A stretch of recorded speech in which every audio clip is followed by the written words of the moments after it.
Hello everyone, welcome back to my psychology channel. तो आज हम लोग 11th क्लास का चैप्टर 4 पढ़ेंगे, ह्यूमन डेवलपमेंट।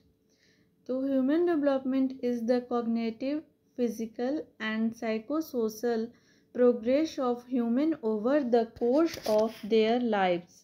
तो जो मानव विकास जीवन भर मनुष्य के शारीरिक, संज्ञानात्मक और मनोसामाजिक विकास को दर्शाता है। जो मानव विकास होता है वो जीवन भर मनुष्य के शारीरिक, संज्ञानात्मक और मनोसामाजिक विकास को दर्शाता है। Evolution and physical changes, brain, feeling, motor skill and health and well being are part of physical development. ये सारे शारीरिक विकास के अंग हैं। ब्रेन में फिजिकल चेंजेस जो होता है, जो शारीरिक विकास होता है, जो ब्रेन डेवलपमेंट होता है, फीलिंग होता है, जो मोटर स्किल्स का डेवलपमेंट होता है, हेल्थ होता है, वेल बीइंग होता है, ये सब शारीरिक विकास के कारक होते हैं। Learning, awareness, memory, vocabulary, thinking, reasoning and creative thinking are except of cognitive thinking. ये सब संज्ञानात्मक विकास के कारक होते हैं। जो सीखना होता है, जागरूकता होता है, मेमोरी, शब्दकोश जो होता है, सोचना होता है, रीजनिंग जो होता है, तार्किक सोचना होता है, क्रिएटिव थिंकिंग जो होता है, तो ये सारे संज्ञानात्मक थिंकिंग के पार्ट होते हैं। और feeling, personality, social connection all play a role in psycho social development. ये सारे क्या होते हैं? तो साइको सोशल डेवलपमेंट के अंग होते हैं। जो फीलिंग, इमोशन होता है, पर्सनालिटी होता है, सोशल कनेक्शन एक दूसरे से होता है, ये सब मनोसामाजिक डेवलपमेंट का अंग होता है। तो मानव विकास जीवन भर मनुष्य के शारीरिक, संज्ञानात्मक और मानव विकास को दर्शाता है। और 8 स्टेजेस ऑफ ह्यूमन डेवलपमेंट। बाल्यावस्था के भी अपने कुछ नियम हैं जो कि जिनके अंतर्गत प्रारंभिक अवस्थाओं की निरंतरता बनी रहती है। जैसे शारीरिक विकास में शरीर और मस्तिष्क, इंद्रिय, गति, कौशल और स्वास्थ्य वृद्धि परिवर्तन शामिल हैं। यह विकास जन्म से मृत्यु तक जारी रहता है। तो इसमें कौन कौन सा आता है? इसमें 8 स्टेजेस ऑफ ह्यूमन डेवलपमेंट होता है। तो पहला आता है गर्भकालीन अवस्था, दूसरा आता है शैशवावस्था, तीसरा होता है बाल्यावस्था, चौथा होता है वयस्संधि अवस्था, और छठवां होता है किशोरावस्था, सातवां होता है युवावस्था, फिर आठवां होता है प्रौढ़ावस्था, फिर वृद्धावस्था।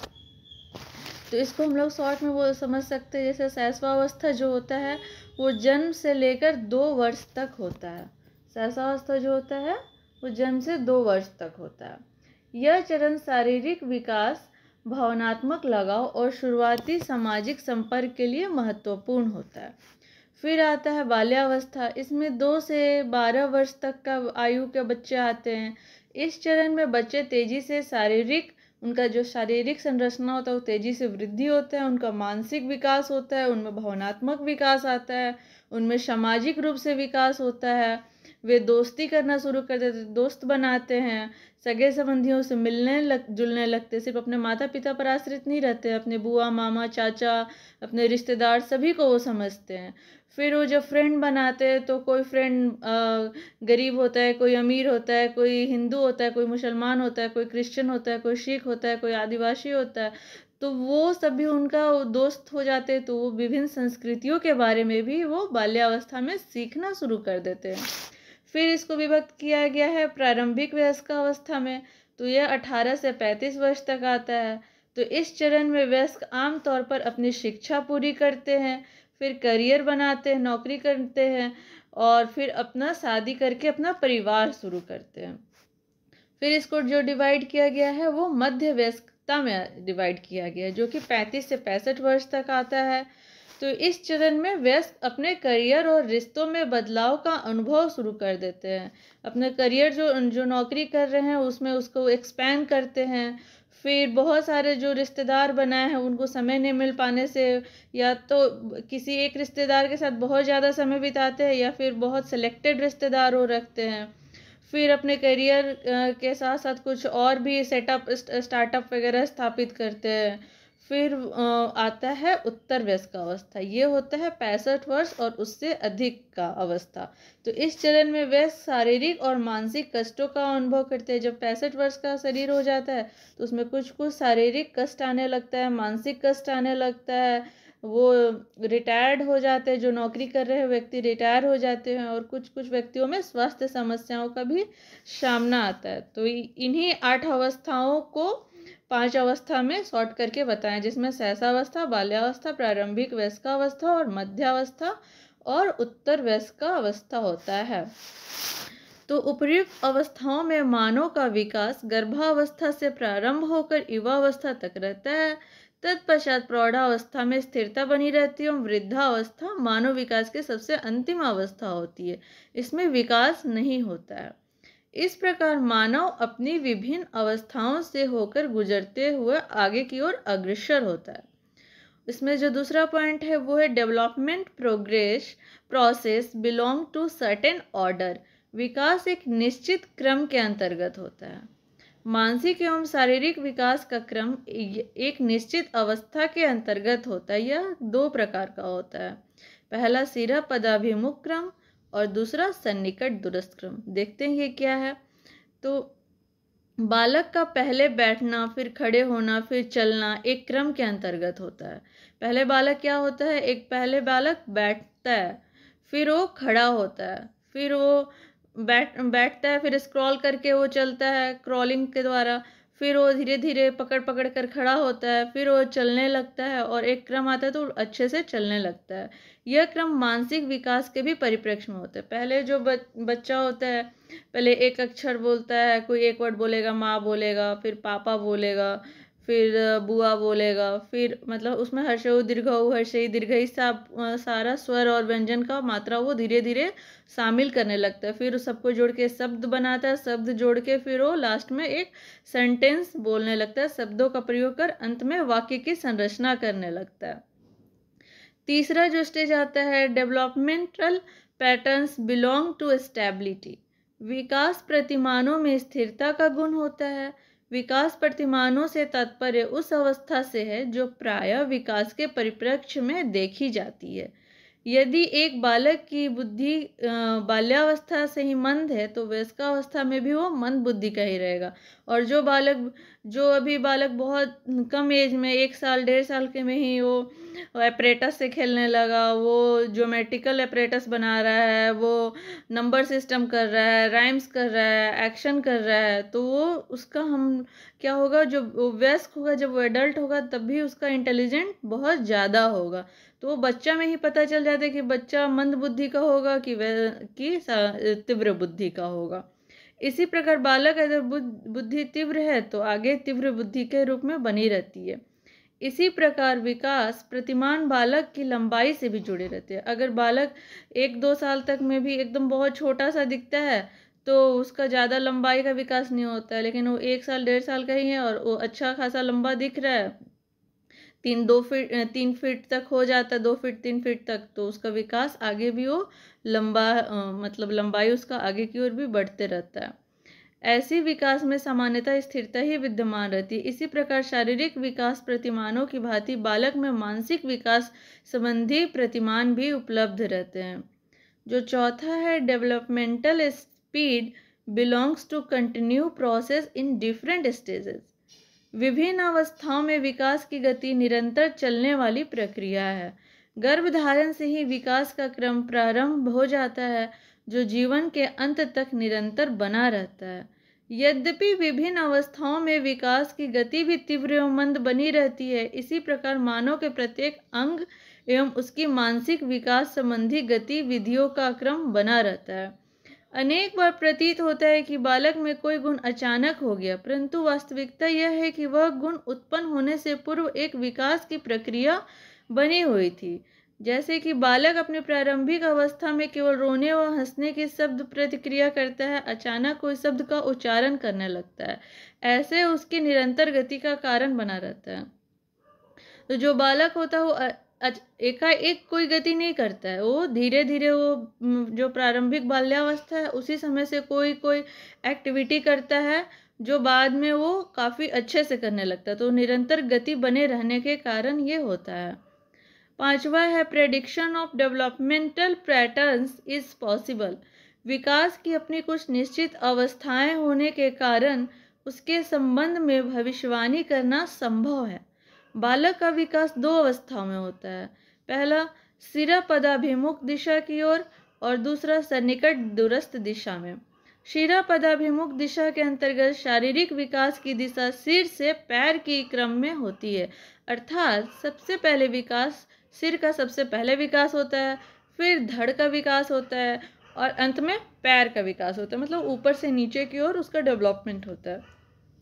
जबकि सन्निकट दूरस्थ दिशा के अंतर्गत शारीरिक विकास पहले सुषुम्ना नाड़ी के समीप से शुरू होता है, फिर बाद में सुषुम्ना नाड़ी के दूर के क्षेत्र में विकास होता है। उदाहरण मतलब पहले हाथ का विकास होगा, भुजा का होगा, फिर उंगली का विकास होगा। इस प्रकार हम विकास की प्रत्येक अवस्था के आधार पर अन्य अवस्थाओं के विकास की भविष्यवाणी कर सकते हैं।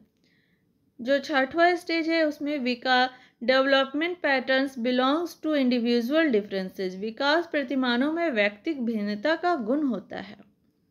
व्यक्तिगत भिन्नता के कारण भी विकास प्रतिमानों की अवस्था में परिवर्तित होते हैं। उदाहरण के लिए कुछ बालकों में शारीरिक एवं मानसिक गति मंद होती है, जबकि कुछ बालकों में गति तीव्र होती है। इस प्रकार की विभिन्न अवस्थाएं बालकों की शारीरिक एवं मानसिक योग्यताओं पर भिन्न भिन्न प्रभाव डालती है। अगर बालक का शारीरिक और मानसिक गति तेज हो तो बालक कुशाग्र बुद्धि का होगा, उसका जो बॉडी फिजिकल बॉडी है वो भी बहुत अच्छा होगा, एक्टिव होगा। यही कारण है कि एक ही आयु के दो बालकों का व्यवहार परस्पर भिन्न होता है। एक बालक अगर शुरू से मंद है, बहुत ज़्यादा खा पी रहा है, तो उसका बॉडी जो है वो पिकनिक टाइप हो जाएगा। और कोई जो बालक है वो अच्छे से खा रहा है, पी रहा है, तो और खेल कूद पे भी ज़्यादा ध्यान दे रहा है, तो उसका जो शारीरिक विकास है वो क्या होगा, वो काफ़ी अच्छा होगा। शारीरिक विकास में व्यक्तिगत भिन्नताएं वंशानुक्रम, भोजन, स्वास्थ्य और वातावरण की अन्य परिस्थितियों के परिणाम से होता है। अगर कोई बच्चा का शारीरिक विकास है वो बहुत ज़्यादा अच्छा है तो उसके पीछे उसका हेरिडिटी अच्छा है, उसके मम्मी पापा का लंबाई अच्छा है, उसके दादा दादी का जो लंबाई है वो अच्छे लंबाई के, कद काठी उनका अच्छा है, वो अच्छा भोजन सात्विक भोजन कर रहा है, वो अपने भोजन में न्यूट्रियस फूड का ले रहा है, न्यूट्रिशन काफ़ी अच्छा ले रहा है, फल ले रहा है, दूध ले रहा है, और उसका जो हेल्थ है वो काफ़ी अच्छा है। वातावरण वो जिस इन्वायरमेंट में रहता है उसका इन्वायरमेंट काफ़ी अच्छा है, और इसी परिस्थिति के फलस्वरूप शारीरिक विकास अच्छे से होता है। इसी प्रकार मानसिक विकास के क्षेत्र में भी विभिन्नताएं भी वंशानुक्रम तथा वातानुक्रम के विभिन्न पहलुओं के भिन्नता के कारण हो रहा है। अगर किसी के माता को सिजोफ्रेनिया है तो बच्चा में भी सिजोफ्रेनिया आ सकता है। अगर किसी के मम्मी पापा में कुछ और भी हेरिडिटिकल प्रॉब्लम है तो भी बच्चा में आ जाता है।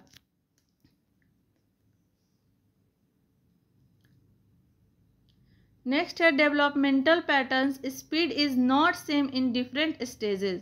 शरीर के भिन्न भिन्न अंगों का विकास भिन्न भिन्न गति से होता है।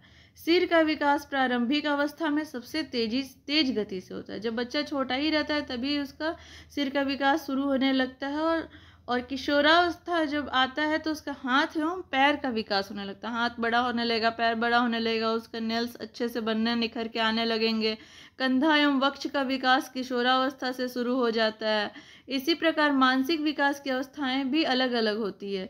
बाल्यावस्था में सृजनात्मक कल्पना का विकास तीव्र गति से होता है, तभी बच्चे बहुत से अलग अलग तरह के सृजनात्मक क्वेश्चन करते हैं, अपने पेरेंट्स से कल्पना करते हैं, इमेजिनेशन करते हैं। इसलिए उन्हें ज़्यादा से ज़्यादा क्ले मिट्टी जो होता है, क्ले वाला जो होता है वो दिया जाता है कि वो बहुत अच्छे तरह से क्ले से कुछ एक्टिविटी करे जिससे उनका और कल्पना शक्ति तेज हो। उनको बहुत सारा एपरेटस दिया जाता है जिससे वो सृजनात्मक रूप से उसे जोड़कर कुछ अच्छा बना पाए। उन्हें एबैकस दिया जाता है, तो इससे उनका विकास तीव्र गति से होता है बाल्यावस्था में। किशोरावस्था में जब वो पहुँचते हैं तो उनकी जो बुद्धि होती है, जो सृजनात्मक बुद्धि होती है, वो काफ़ी चरमोत्कर्ष पर पहुँच जाता है।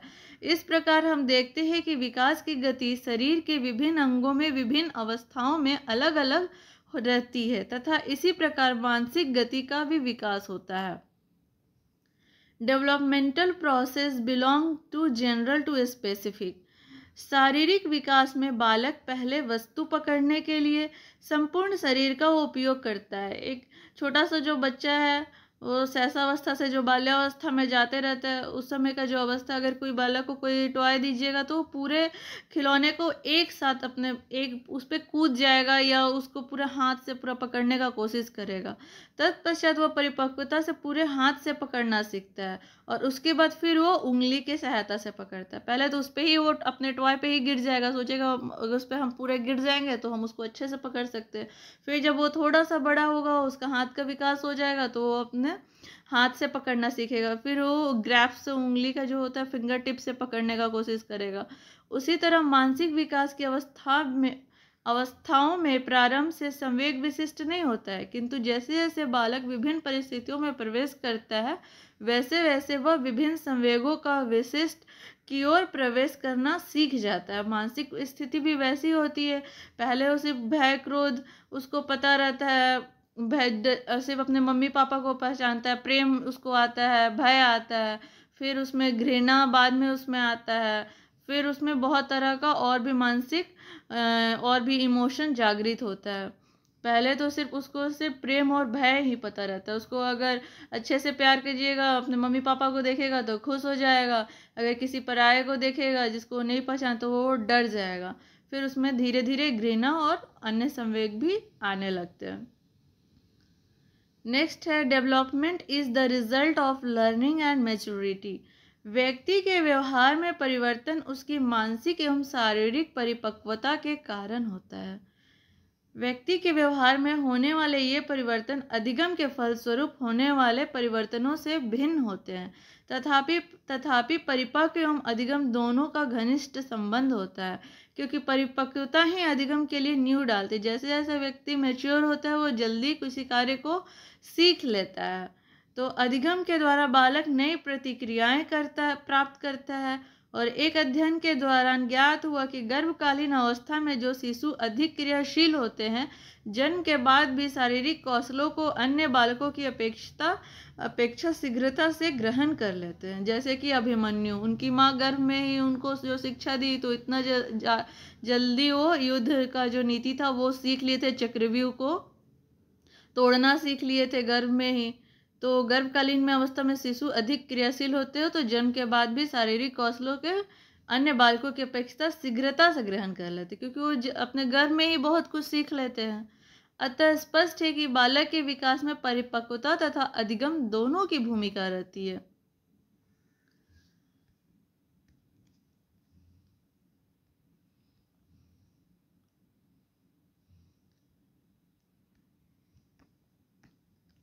डेवलपमेंट नेक्स्ट जो स्टेज है और लास्ट स्टेज है development stages belongs to a specific quality. वैकासिक अवस्थाओं में प्रत्येक आयु स्तर की कुछ विशेषताएं होती है जो कि उस अवस्था के लिए तो सामान्य होती है, पर किसी अन्य अवस्था में उनकी उपस्थिति असामान्य मानी जाती है। जैसे 2-3 वर्ष के बालक में अत्यधिक नकारात्मक व्यवहार तो सामान्य है, लेकिन वही अगर 2-3 साल के बालक अभी जो कुछ एक्टिविटी कर रहे हैं तो हम लोग उसको हंसेंगे, प्यार देंगे कि अरे वाह ये तो बहुत अच्छा एक्टिविटी कर रहा है। लेकिन बाद में वही एक्टिविटी जो होता है हम लोग बोलते हैं कि बच्चे बदमाश हो गए हैं, इनको सुधारने की ज़रूरत है। मम्मी पापा को सलाह देना शुरू करते हैं कि उसको जल्दी कंट्रोल करिए नहीं तो बदमाश हो जाएगा। लेकिन उन्हीं का जो हम लोग बचपन में जो शरारत देखते हैं उसको देख के खुश होते हैं, उसको फिर से करने के लिए रिपीट करने के लिए बोलते हैं, ताली बजाते हैं, फिर वो वही व्यवहार बाद में असामान्य लगने लगता है। तो ऐसे ही तो ये था ह्यूमन डेवलपमेंट। तो ये काफ़ी इम्पॉर्टेंट टॉपिक है, तो इस पे क्वेश्चन हमेशा आता है, तो आप लोग इसको पढ़िए और समझिए।